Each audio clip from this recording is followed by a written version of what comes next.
एक गोष्ट मनाशी करून ठेवा आणि पिढ्यानपिढ्या ही शिकवण जपा, ती म्हणजे जिथे स्त्रीचा सन्मान होतो तिथेच देवत्व प्रकट होता।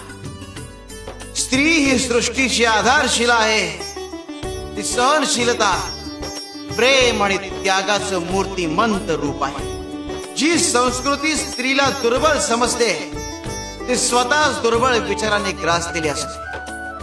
स्त्री ही शक्ती आहे, तिचं रक्षण कराल तर समाज उन्नत होतो आणि तिचा अपमान कराल तर समाज आपसुकच विनाशाच्या दिशेने जातोय, लक्षात ठेवा।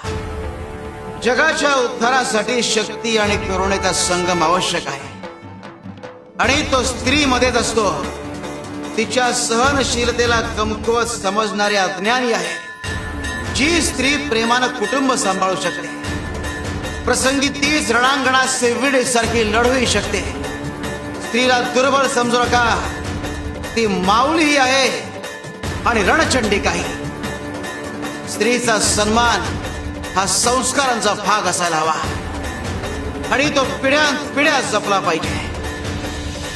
शिवार शंकर नमामि शंकर शिवशंकर शंभो, हे गिरिजापती भवानी शंकर शिवशंकर शंभो।